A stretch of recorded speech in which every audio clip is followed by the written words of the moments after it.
পাহাড়ি আইনশৃঙ্খলা বাহিনীর মাথা ব্যথার কারণ হয়ে উঠেছে সশস্ত্র সংগঠনগুলোর ভারী অস্ত্র ব্যবহার।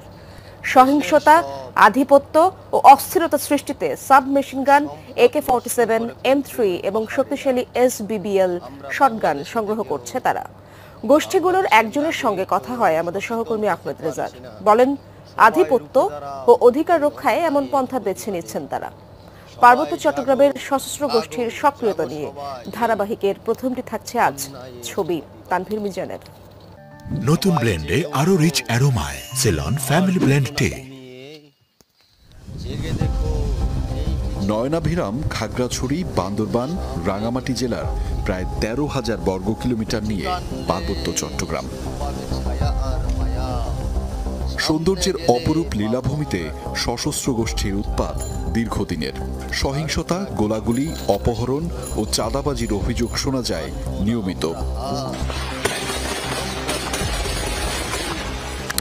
সশস্ত্র গোষ্ঠীগুলোর মধ্যে পার্বত্য Chattagram Janasamhati Samiti, united peoples democratic front UPDF ও কুকিচিন ন্যাশনাল ফ্রন্ট KNF উল্লেখযোগ্য। সম্প্রতি যে অস্থিরতা ও সহিংসতা বেড়েছে তার অন্যতম উদাহরণ ২০২৩ সালে KNF-এর পুঁতে রাখা বোমার বিস্ফোরণ ও গোলাগুলিতে ৪ সেনা সদস্য সহ ১৮ জন নিহতের ঘটনা। ওই বছর রাঙামাটিতে সহিংসতায় প্রাণ যায় ৪ জনের। এছাড়া খাগড়াছড়িতে আঞ্চলিক সংগঠনগুলোর নিজেদের গোলাগুলি ও সহিংসতায় ৬ জনের প্রাণহানি ঘটে।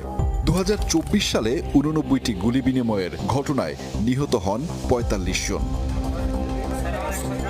নিরাপত্তা বাহিনীর অভিযানে অস্ত্র উদ্ধারের তালিকায় দেখা যায় লোকাল গান।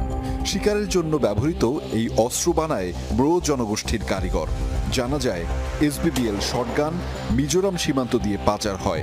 মাস ৬ আগে থানচি সীমান্তে অভিযানে SBBL ও কার্তুজ উদ্ধার করা হয়। .22 SMG ২০২৪ সালের ২৪ নভেম্বর মিয়ানমার সীমান্ত ঘেঁষা এলাকা থেকে উদ্ধার করা হয় এই লো কোয়ালিটি সাবমেশিন গান।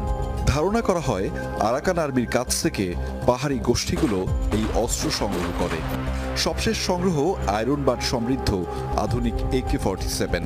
নতুন ভার্সনের এই অস্ত্র আছে পাহাড়ি গোষ্ঠীর হাতে। আমি একটু দেখাতে চাই যে শুরুর দিকে তারা মূলত যখন একদমই এই সংগঠনগুলো ছিল, তারা এই যে গাদা বন্দুক বলা হয় এগুলো ব্যবহার করত।